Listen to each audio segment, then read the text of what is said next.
I wouldn't say they will get through it. How do we only say the things which are accepted, of course. It turns out that frontline doctors knew the COVID-19 pandemic response plans would do harm, but they stayed silent out of fear of reprimand. And I have the footage to prove it. For Rebel News, I'm Tamara Ugolini, and in case you didn't know, a team of rebels recently traveled to the World Health Summit 2022 in Berlin, Germany, where health professionals gathered to rub shoulders with the elites pushing the global health agenda forward.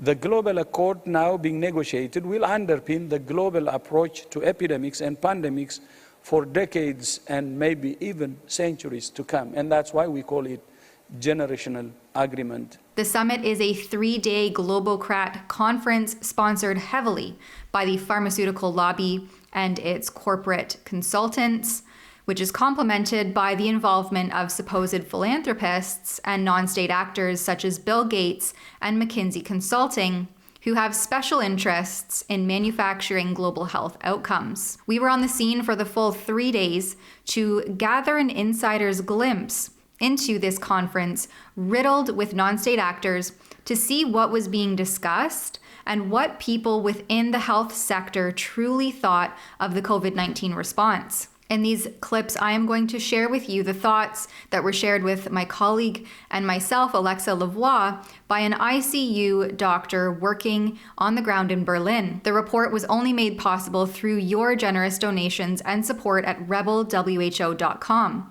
At that special website, you can also search all of our previous reports from Berlin and stay up to date as we continue to publish even more. All right, so without further ado, here is that German ICU frontline doctor discussing how the public health response, like masking and lockdowns, were compromising and arguably continue to compromise the personal health of people. But medical professionals are too afraid to speak openly about it. Have a listen. The real thing about the World Health Summit is like the conversations with each other. Yes. Where you can talk freely. Yeah. Because if you would put me on a stage and you would ask me about what the winter is coming, what should I say? Like, it's bad for people. They like. I wouldn't say they will get through it. How do I we will only say the things which are accepted, of course. Wow. If I was Bill Gates, why would he say, it's the vaccine probably, it's way more Nah. But it's not okay. We should be like free to say what we want to say. No? If you talk about it like openly, I think people talk about the important issues all the time, like face to face. Yes. And openly, I think it's more like the politics and stuff. Well, yeah, we saw that the political choice, but should health and politics be together? I think all of this is like just the good stuff. So good stuff in the bad like, way, or yeah. good stuff in the good way? It's only good words. Like you will find in this, we need to have more equality. We need to have less poverty. Like all the good words, but like without the real issue and the real truth. Like just the good words. Like all the speakers do. But is there a role, no, to do it? Is there a role to do it? Like they are the face of it, the World Health Summit, so they have no choice. I don't think they are. I think so. I think they're actually, like it's not somebody comes to them and says to them, you have to. But I think like if you talk to people, like in Germany, if you talk to healthcare professionals, they always,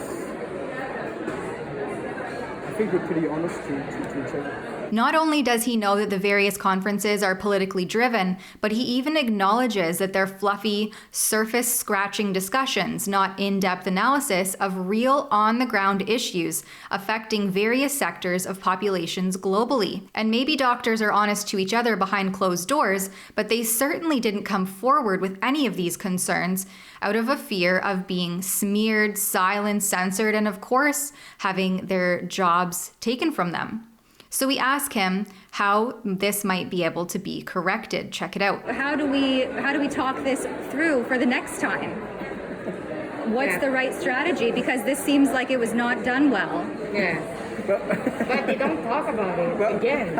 How would you? Like the politicians would be like, they made the decision. Olaf Scholz, and I think that's what Reden are for, like that's what speech is for. Olaf Scholz said the sentence, we did everything right. I know. And he doesn't really think it. Of course not.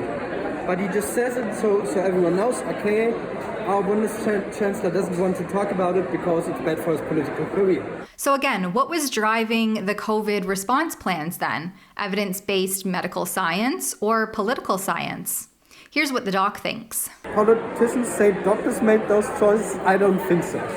I think it was like politics. One thing was for certain at the 3-day summit, that beneath all of the fluff of the speakers and of the conferences, there is no real tangible discussion taking place on what is happening to the people living through this public health chaos and the subsequent fallout. And supposed health professionals know that there is a fallout, but they won't speak out or up about it because of a cowardice fear of reprimand. For Rebel News, I'm Tamara Ugolini. If you appreciate this kind of on-the-ground journalism, then please consider chipping in to help offset the costs of our travels to Berlin, Germany at rebelwho.com.